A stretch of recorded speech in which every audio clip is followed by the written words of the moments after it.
ආයුබෝවන් නංගි මල්ලි. ඉතින් අද මම ආවේ ඔයාලට එක්සෑම් එකට මාස 2කමාරක් වගේ තියෙද්දි බයෝ ටික ගොඩ ගැහිලා නම් ඒක කරගන්න අමාරු නම් ඒක හරියටම ගොඩ දාගන්න විදිහ කියලා දෙන්න. කලිනුත් මම වීඩියෝ එකක් දැම්මා. ඒ වුණාට දැන් එක්සෑම් එකට ගොඩක් ළඟ හින්දා අපි බලමු කොහොමද බයෝ ටික හරියටම ගොඩ දාගන්නේ කියලා. ඉතින් වීඩියෝ එකට යන්න කලින් කියන්න ඕන ඇත්තටම මේක මගේ අදහසක් නෙවෙයි. ඒක මට මම පන්ති ගියපු සර් කියලා දුන්නේ. ඒ සර්ගේ අදහස වුණාට ඒක මම ක්‍රියාත්මක කරලා බැලුවා. හරිද? ඒ කියන්නේ සර් කියපු දේ හිම් පිටින් මං කියනව නෙවෙයි. සර් කියපු දේ මං කරලා බැලුවා. කරලා බලලා මට හරි ගියා. ඒ කියන්නේ මට ප්‍රතිඵල තිබුණා. ඉතින් ඒ නිසා තමයි මං ඔයාලත් එක්ක මේ දේවල් බෙදා ගන්න ඕන කියලා හිතුනේ. හරිද? ඉතින් ඔයාලට නම් පේනවා ඇති. දැන් මේ මේසුඩ මේ මම ලියාගත්තු කොළ ටික තියෙනවා. හරිද? ඒක තමයි මම ඔයාලට ආයෙ කියන්නේ. හරිද? මම මෙහෙම කියන්නේ නංගි මල්ලි ඇත්තටම මම ගොඩ ගියා වගේම තව එක ළමයෙක් හරි ගොඩ යන්න ඕන හින්දා. හරිද? මම නිකම්ම කෙනෙක් කියපු දෙයක් කියනව නෙවෙයි නංගි මල්ලි. මම ඒක අත්හදා බලලා මට ප්‍රතිඵල තියෙන හින්දා තමයි මම ඔයාලට මේක කියන්නේ. හරිද? හරි. එහෙනම් මුලින්ම යමු අපි බයෝ ටික ගොඩ දාගන්න හැටි බලන්න. හරිද? මුලින්ම ඔයාලට කියන්න ඕන නංගි මල්ලි දැන් එක්සෑම් එක ළඟයිනේ. දැන් ඔයාලා ක්ලාස් යන සර් කවුරු වුණත් දැන් සර් කියලා ඇති නේද? මෙන්න මේවයින් එනවා මේවයින් එනවා මේ පාඩම් බලා ගන්න මේ පාඩම් බලා ගන්න එහෙම කියලා ඇතිනේ. ඊට පස්සේ තව කියලා ඇති මේ පාඩමේ මේ තැන බලා ගන්න. ඇත්තටම මට මේ hina යන්නේ ඒ කියන්නේ මම පන්ති යන සර් මේ කාලේ වෙනකොට සාමාන්‍යයෙන් කියලා තිබ්බා. හරිද? 90ක් විතරම වගේ කියලා තිබ්බා. මේ තැන් වලින් එනවා මේ පාඩමේ මෙන්න මෙතනින් එන්නේ හරියටම පොයින්ට් එක කියනවා. අදටත් මට ඒ වචන ඒ විදිහටම මතක් වෙනවා. ඉතින් ඒකයි ඒක මට මතක් වුණේ. හරි. ඉතින් අන්න ඒ වගේ කියලා තියෙනවනේ. අන්න ඒ වගේ කියපු ටික ඔයාලා ස්පෙෂල් කරලා බලන්න. හරිද? ඒ කියන්නේ ඒව විතරක් බලන්න කියලා නෙවෙයි නංගි. මොකද සාමාන්‍ය මිනිස්සුනේ දැන් ප්‍රොෆෙසර්ස්ලා දිනුනේ. හරිද? එතකොට එයාලා සාමාන්‍යයෙන් ওই සර්ලා දෙන ගැස් එන්නේ නැති විදිහට තමයි පේපර් හදන්නේ. හරිද? දැන් අපිටත් උනේ ඒකම තමයි. ඉතින් ඒ නිසා හැම ගෙස්ම බලාගෙන යන්න එපා. මං කියන්නේ ඒව ස්පෙෂල් කරලා බලන්න. අපිත් බැලුවෙම. ඒව ස්පෙෂල් කරලා බැලුවා. අනිත් දේවලුත් බැලුවා. ඒ අතරේ Tamanට දැන් සර් කියපු දෙයක් Tamanට හිතුනොත් එනවා කියලා නිකන් බලා ගන්න ඕනේ කියලා හිතුනොත් ඒවත් බලන්න. හරිද? එහෙම කිසි ප්‍රශ්නයක් නැහැ. එහෙම බලන්න. හරිද? හරි. ඊළඟට සාමාන්‍යයෙන් ඔයාලට ක්ලාස් පේපර් ක්ලාස් යනවනේ. ඉතින් ඔයාලා හැමෝම ඒ ගියහම ඒවයින් දෙන ගෙස් පේපර් කියලානේ සාමාන්‍යයෙන් කියන්නේ. මේ පේපර් ටික බලන්න. මේ පේපර් වල මොනවද අහලා තියෙන්නේ කියලා විශේෂයෙන් බලන්න. හරිද? ඒ කියන්නේ පේපරේ ලිව්වා, ගෙදර ආවා, ආයි ඊළඟ සතියේ ගියා, ආයි තව පේපරයක් ලිව්වා, අර පේපරේ ලකුණු කීය වුණත් අරන් ආවා. එහෙම නෙවෙයි නංගි මල්ලි. හරිද? ඒ කියන්නේ ඔයාලට පේපරේ දුන්නාම අතට දුන්නාම බලලා ඒ පේපරේ අහලා තියෙන මොනවද? ඒ පේපරෙන් Tamanට බැරි වුණේ මොනවද කියලා බලන්න. හරිද?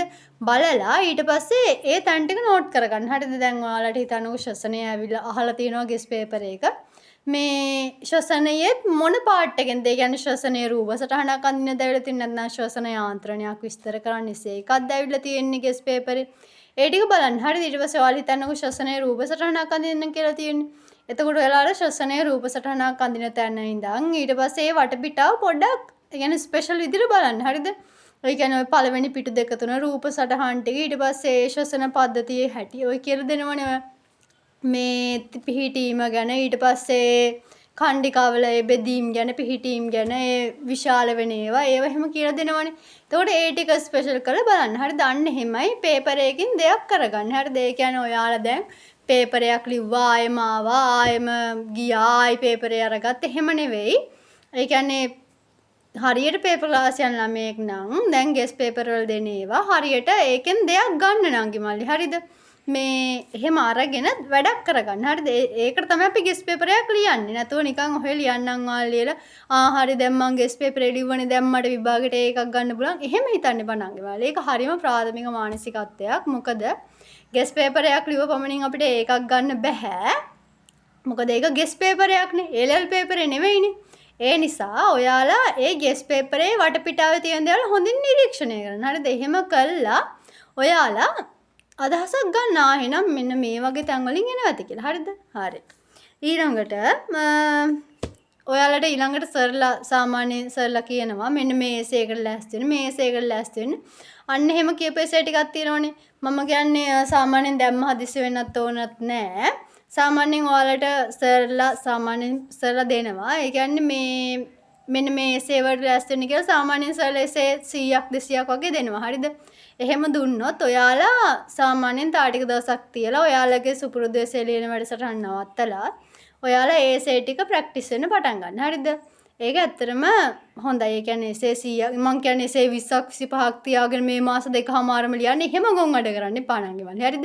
ඒ ඇත්තටම ගොන් වැඩක්. එහෙම නෙවෙයි මං කියන්නේ සාමාන්‍යයෙන් ඔය සර්ලා දෙනවා නම් එසේ 100ක් 200ක් එහෙම දෙනවා නම් මේ එසේ ටික බලා ගන්න එහෙම කියලා ප්‍රශ්නයක් නැහැ නංගි මල්ලි. අනිවාර්යෙන් ඔගෙන් 4ක් 5ක් යන chance එකක් තියෙනවනේ. මං කියන්නේ එහෙම. හරිද? කියන දේ වැරදියට තේරුම් ගන්න එපා. අර විදිහට කරන්න. හරිද? නැත්නම් නා ගන්න වෙන්නේ. හරිද? හරි.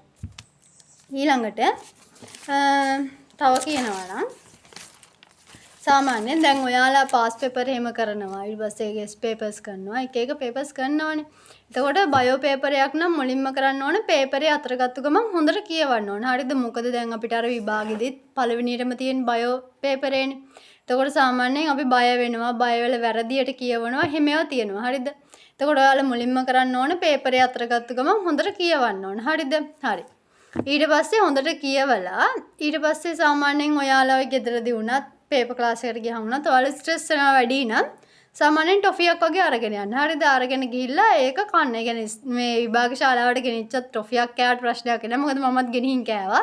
පළවෙනි දවස් දෙකේ මම කෑවා. මොකද මේ පළවෙනි දවස් දෙක ඇත්තටම බයයි විභාගයට ගියාම.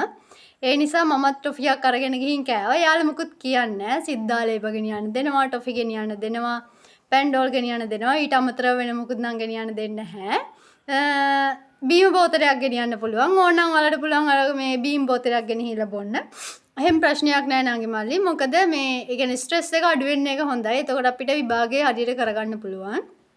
ඉතින් ඊළඟට තව ඔයාලා සර්ලා කියනවා ඇති මේ රූප සටහන් බලා ගන්න මේ රූප සටහන් බලා ගන්න මේ පද්ධති ටික බලා ගන්න අන්නේ රූප සටහන් පද්ධති වෙනම කොළවල ඔයාලා ලියාගෙන ඒව හරියට බලන්න නංගි මල්ලි. හරිද? ඒවට වැඩි වෙලාවක් දීලා ඒ පද්ධති ටික මේ යාන්ත්‍රණ බලන්න කියනවා.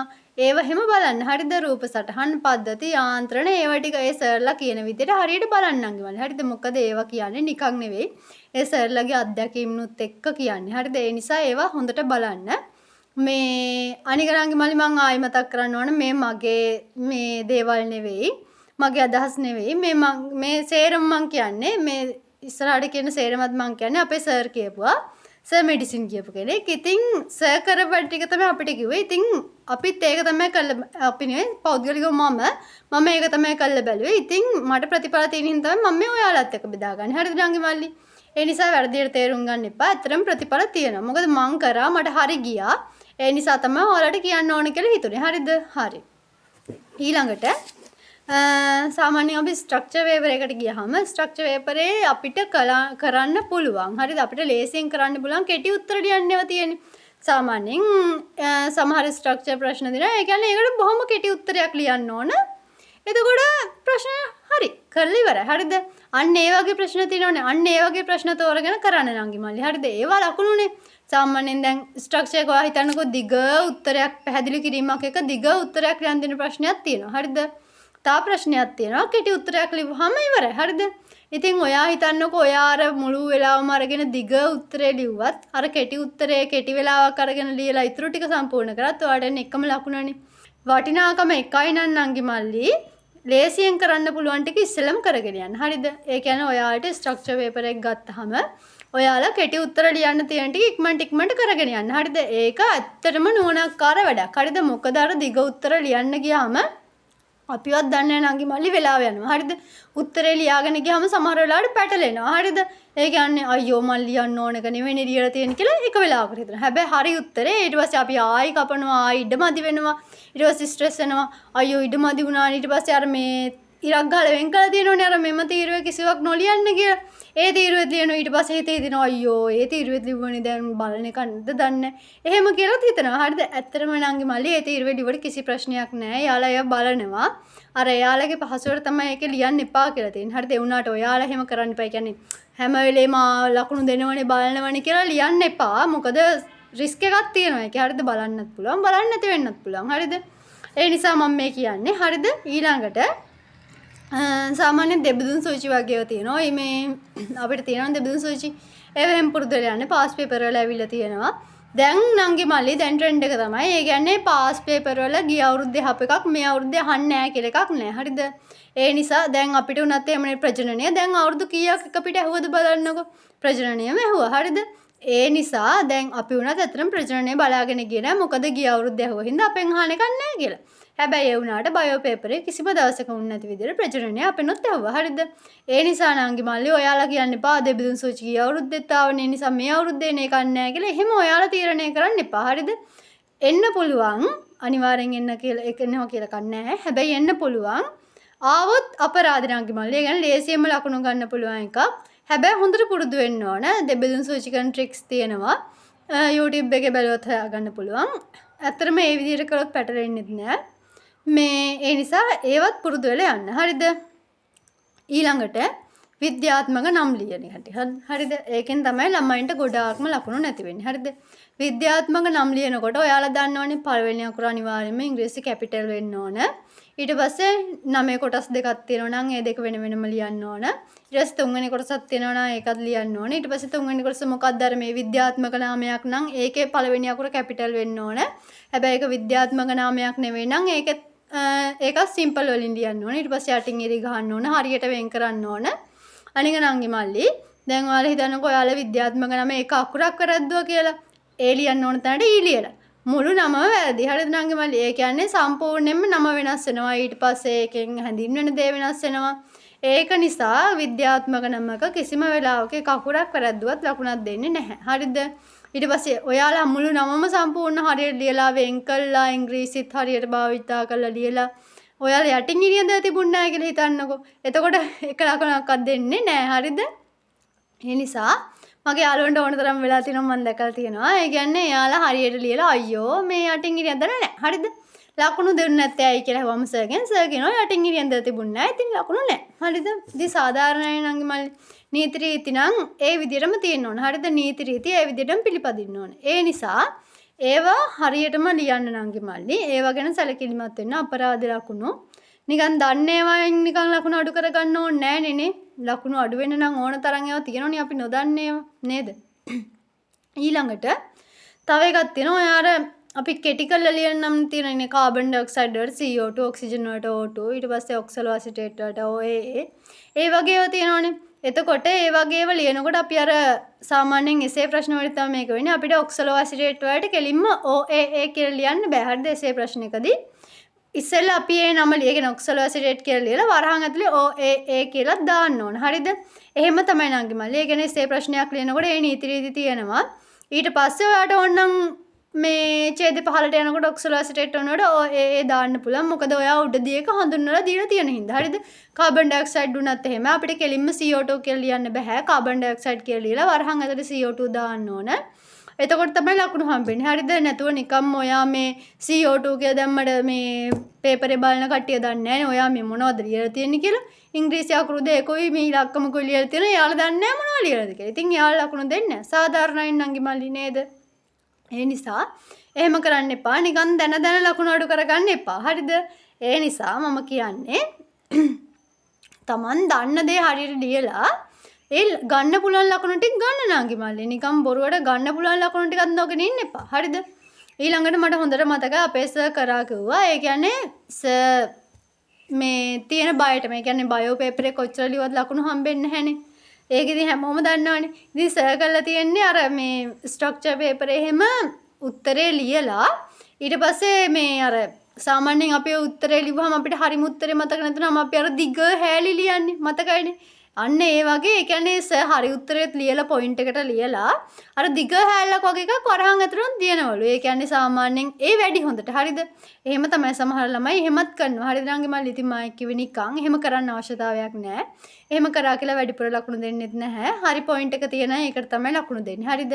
හැබැයි මම කිව්වේ වැඩි හොඳට. හරිද? හරි. ඊළඟට එසේ ප්‍රශ්න වලට ගියාම එසේ ප්‍රශ්න ටික විනාඩි 5කින් වගේ ප්‍රශ්න ඔයා කරන ප්‍රශ්න ටික තෝරගන්න. හරිද? විනාඩි 5ක් වගේ ගතවත හොඳට කියවලා ඔයා කරන ප්‍රශ්න ටික තෝරගන්න. හරිද?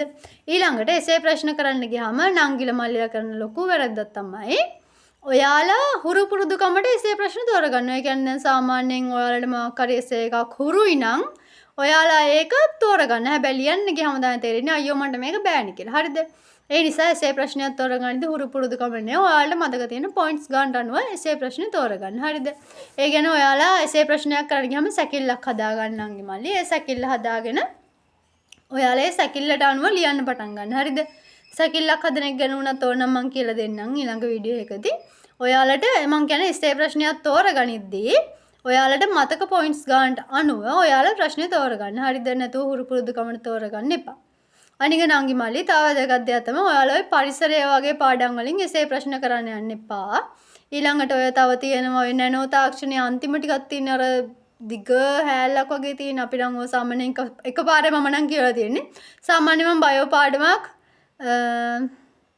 සාමාන්‍යයෙන් 6-7 පාරක්වත් පාඩම් කරනවා. හරිද? ඒ කියන්නේ මට සාමාන්‍ය නංගි මල්ලි මතක හිටින්නේ නැහැ. ඒ නිසා මම බයෝ පාඩමක් 6-7 පාරක්වත් පාඩම් කරලා ඇති අනිවාර්යයෙන්ම ඇති. හරිද? හැබැයි මම අර වගේ දේවල් කියලා තියෙන එකපාරයි. ඒකත් MCQ එකට ගහන්න ඕන නොත් කියලා විතරයි මම කියවලා තියෙන්නේ. හරිද? ඉතින් අර ඒ වගේ පරිසරය වගේ ඒවා ගත්තොත් නංගි මල්ලි පරිසරය වගේ එක එසේ එකක් තෝරගත්තොත් තියෙන ලොකුම ප්‍රශ්න තමයි දැන් පරිසරයනේ. ඒකට අපිට හුරු පුරුදු. අපි පොඩි කාලේ ඉඳන් දන්නවා ඒවයි ගන්න එක එක ඒවා ලියලා තියෙනවා. එතකොට අපි අර ලියන්න ඕන පොයින්ට් නෙමෙයි ලියන්නේ අපේ හිතේ තියෙන දේවල්. එතකොට ඒකෙන් අපිට ගොඩාක් ලකුණු මිස් වෙනවා. හරිද? හැබැයි අපිට ලේසියෙන්ම ලියන්න පුළුවන් නියමෙට පොයින්ට් දාන්න දැන් ප්‍රභා සංශ්ලේෂණය වගේ ගන්නකො.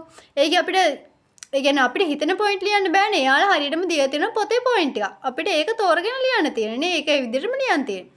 හැබැයි අර පරිසරය වගේ පාඩමක එහෙම පොයින්ට් තෝරගන්න හරිම අමාරුයි. හරිද? ඒ කියන්නේ එයාලා පරිසරයේ පාඩම ඊට පස්සේ අර්මංක වගේ පාඩම් ඒවා දිග ඡේද දීලා තියෙනවා. එතකොට අපි දන්නේ නැහැ මාකින් ස්කීම් එකේ මේ ඡේදෙ මොන ඒවටද ලකුණු කැඩෙන්නේ කියලා. එතකොට ඒක ඇත්තටම ලොකු ප්‍රශ්නයක්. ඒ නිසා හොඳම දේ තමයි අර වගේ පාඩම් වලින් එසේ ප්‍රශ්න තෝර නොගෙන ඉන්න. හරිද?